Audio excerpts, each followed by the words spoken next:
Just hang on a second. It may not even work. This is awesome.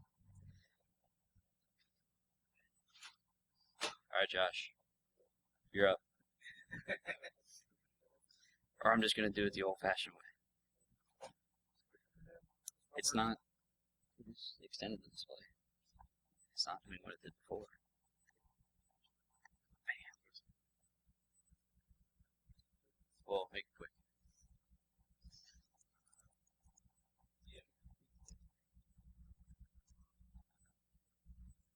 Sweet. We may not have slides, but that's okay. Yep.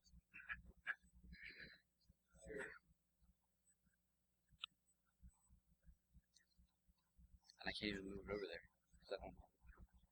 Hang on, let me try something. Sure, for the S212, you did something weird. No, I didn't do anything. Why did you stop? Thanks, asshole.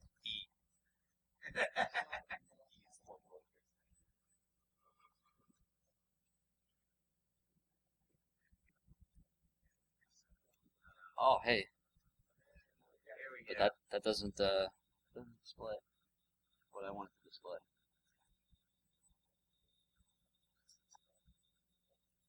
Hey, how about that? Alright. Cool. Hi. I'm Jimmy. So definitely want to thank the guys from DerbyCon for letting me talk. The guys from Lars, met them at Cyber Defense. They've always been great to me.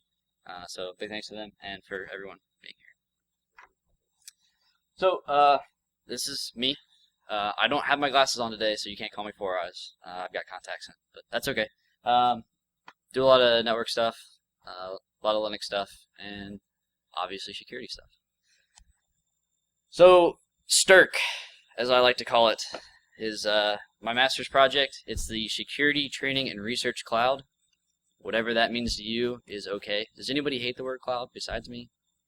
Okay, thank you. So cloud is a terrible word. Nobody should ever use it for any reason, but it's a nice buzzword. So when you're in academia and you need to impress professors, you're like, hey, it's a cloud, and they love it. So yeah. So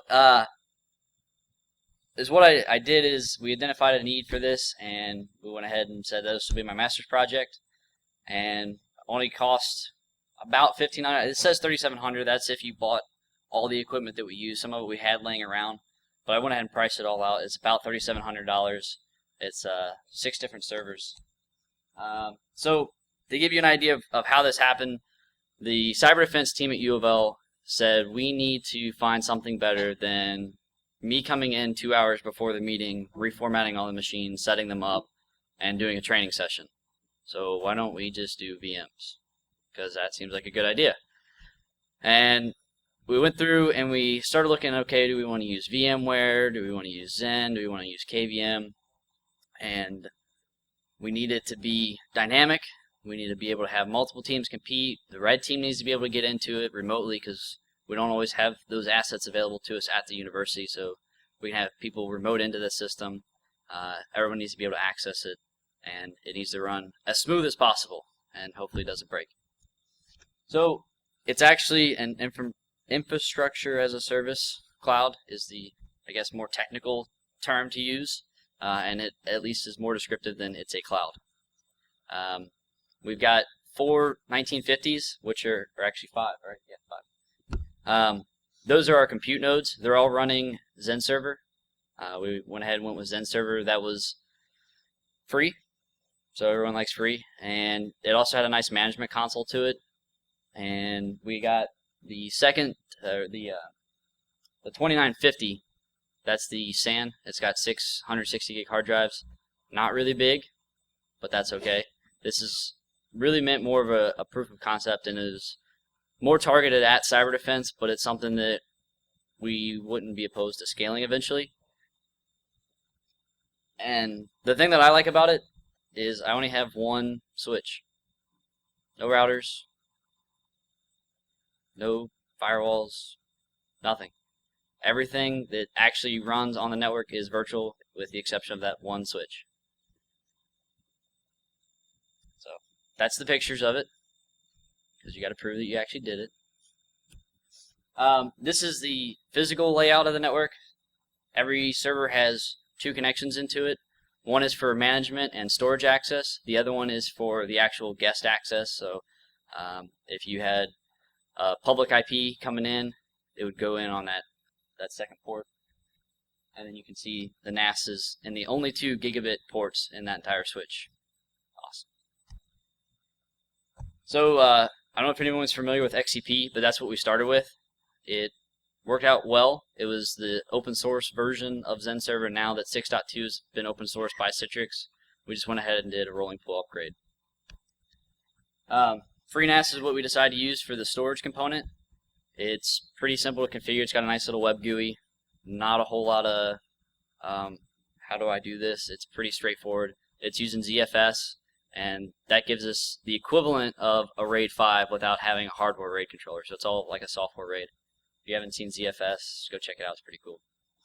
And we're using Viata for our actual routers. If you haven't heard of Viata, check those guys out. They have an enterprise grade product, I guess you could call it, that has some other fancy stuff to it, but they also have an open source version. They were recently bought out by Brocade, so Brocade owns them now. But it's been really successful for us. It's got a Cisco or Juniper style command line interface. So if you're familiar with those types of devices, this fits right into it. There's no web GUI unless you pay for the subscription edition, I think is what they call it. But you should use the command line anyways. Just do it. Alright. But with the same thing with that is you can go ahead and push physical devices in. You can set up different ports on that switch and put them on the right VLANs, and you can have a physical router segment the network if you really want it to.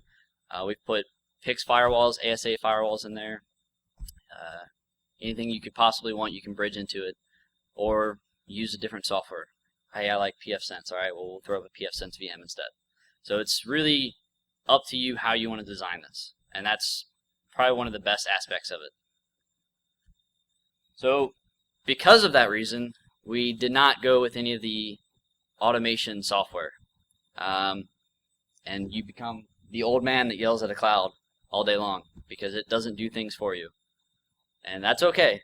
The biggest problem that we saw was that the software that's out there right now doesn't provide us with the types of deployments that we need to have set up. A lot of them do their own virtual routers. So if I need to give a team access to their router so that they can set up their own firewall, I can't do that with a cloud automated router. So this gives them the actual control to say, here's what I want in my firewall, here's what I'm going to allow in and out of the network, and that's what they have to do to prepare for the competitions. And really, KISS method. I had to set up another cloud, and we put Cloud Stack, and it was just, I'm surprised I have hair. So we use it obviously enough for cyber defense, since that's where it kind of started out of. We've also used it for the network and information security classes here at U of L, and the InfoSec class ended up making a replica of what I did, and that's all that one does, is it's just for the InfoSec class. And we've had, I think, over 80 VMs, I think is what we did for the InfoSec class running. That's just over 5 really crappy old servers that you can buy for like $100 a piece. And no one ever complained about latency or, hey, my VM isn't working right. Everyone thought everything went real smooth. We were using XVP, it's a Zen VNC proxy, for them to actually get GUI access. So if you haven't heard of that and you use Zen, check that out. That was about the only thing that really got sluggish, and it's because it's a Java app. It's whatever. You just deal with it. We also started up a small little e-learning thing on there that we use for the InfoSec class. It's just a Moodle install, but we really tailored the instruction to go with the other lab that we had set up.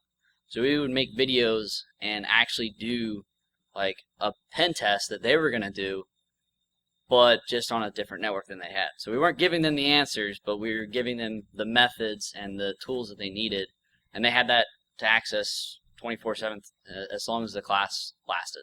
And everyone really liked that. I mean, they'd get on there and click on videos. We also integrated Big Blue Button into Moodle, which is a web conferencing tool. It's everything that we've done is free, so Big Blue Button's another nice one. And you can have web chat, you can put slides up, and it actually syncs the slides across all of the users. So when I click next, everyone sees the next slide. You can draw on it, you can share your desktop, and it also does recording. So we would record those web conferences, let students who were maybe online or missed class that day or whatever go back, review that recording, and figure out what they need to do to complete the lab successfully. And then darknets. Those are fun. If anyone hasn't played with darknets, it's like an internet within the internet that no one else can get to but you. So that came out of our networking class. A bunch of us got really bored one night and said, hey, we're just going to make our own network. Why not? And it's actually spawned across the entire state of Kentucky now. So there are access nodes throughout Kentucky that you can get onto the network and do whatever you want, and everything is encrypted across the internet. We just use the internet for transport because nobody wants to go run all that cable. And we've had a couple people come in and say, hey, I want to do this project. I need a couple VMs, and the department doesn't want to support that particular project or doesn't necessarily feel safe with it. With what we do, since everything was really cheap, we don't really care if you break it because it's not hard to fix. But you can just give someone a VM, doesn't have to have a network connection at all, and they can do exploit research on it if they want. Hey, I need to load a virus onto this computer and watch what it does through the next 3 days. And I need it for my project, for my research paper, whatever. So we've had individual people come through and say, here's what I need, and we support that. And always, well, hopefully always will, unless someone else takes it over or someone throws it in the trash.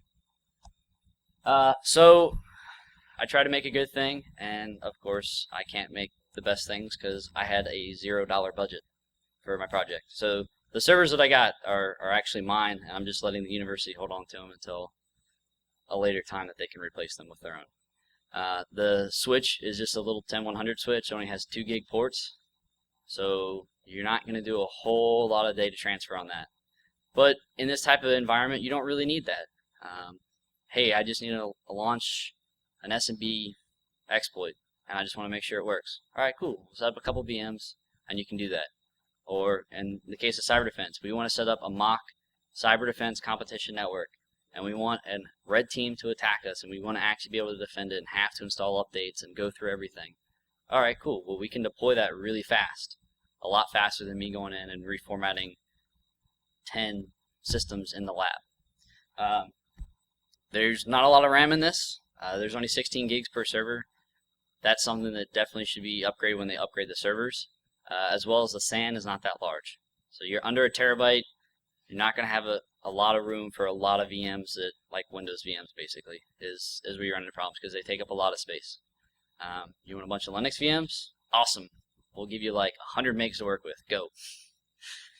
We'll make 1,000 of them. But we could always use that. And then Zen also, I haven't looked at it enough, but there is a GPU pass-through with Zen.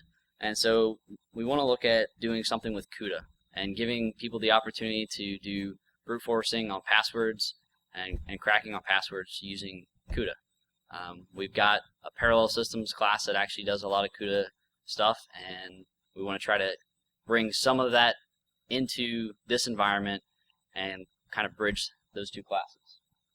And one of the other things that I don't know, if anybody knows how to do this, please tell me, but I've not yet found a way to clone an entire network at one time.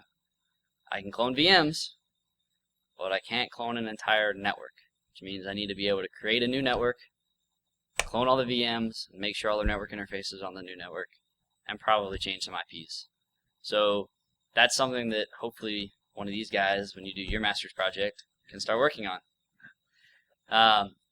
So that's something that I definitely want to look at. It's not something that I know has been solved yet. So there's $1 million idea for everyone. Whoever gets to it first, you just go right ahead. I just sold it to you for free. So That's the gist. Do you have questions about said cloud? Yes, sir. So why Zen over like VirtualBox? Um, Management console, or the management console is nice, and it's also, you can cluster all of the servers together into one resource pool. So if I have a server that I need to do maintenance on, I put it into maintenance mode, and it actually moves all the VMs across the other servers, take that one down, do whatever I need to do, bring it back up. Yeah. So, and that's a free thing that you can do. And with 6.2, I think you might actually get storage motion as well. So you can actually go between data stores, and I'm pretty sure that's a free thing too. I could be wrong on that, so don't quote me on it. But Zen offers a lot of functionality that a VirtualBox wouldn't really get to that point. so how does the IT department how do you sell them on you standing up basically So and get a virtual host? So they're not terribly opposed to it. With our particular setup, they didn't really know about it. I'm not gonna lie. So we have a unique situation though. The CCS department here at U of L, we actually run our own network. Our ISP is basically U of L's IT department. So we run all of our own infrastructure. We have our own networking, everything, our own IP allocations. So we kind of just do whatever we need to do, and that's the whole purpose of the network that we got, is for research. So this definitely fit that bill, and I'm not sure that they would necessarily be opposed to something like this. They would probably want us to pay them to build it, and pay them to maintain it, and pay them to pay them, and then pay them again. But See, I on both sides. This is at a university. Right. Most of graduates in the same university. yeah, I know that feeling. Completely opposing forces. Yeah, it's you just have to kind of work with them. You get a good rapport with your network guys that actually make the decisions, and you can make some other things happen. There are other clouds at U of L that we don't run. So, you had a question?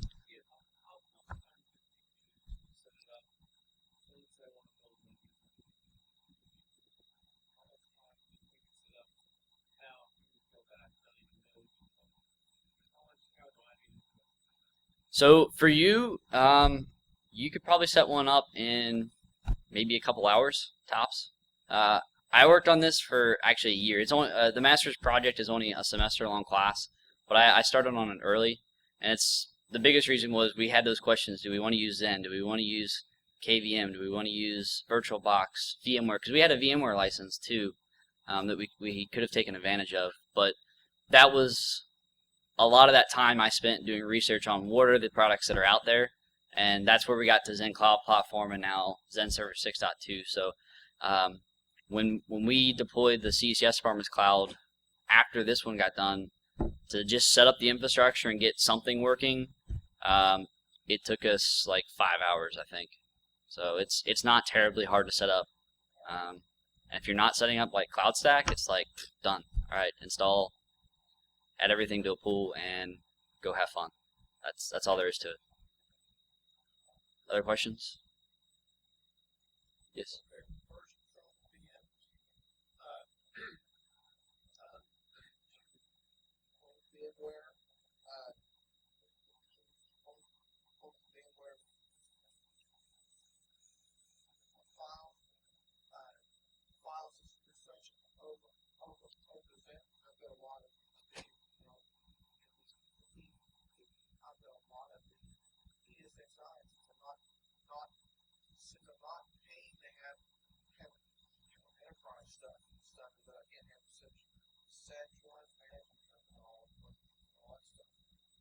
Well, Zen or Citrix, you can purchase Zen Server from. They have paid products. They have supported solutions that you can pay for, just like VMware does. And they also have a free conversion tool. So if you want to move from ESXi to Zen Server Cluster, then you just convert all those VMs. We didn't run into that because we were starting from scratch basically. We knew we needed to build something that we could build off of And so we didn't have any preconceived notion of we have to be able to convert these VMs. We need this critical infrastructure. There, nothing of that sort was involved. But there are tools out there that you can have them convert your VMware, or I think they even do Hyper-V to the Zen server. Yeah.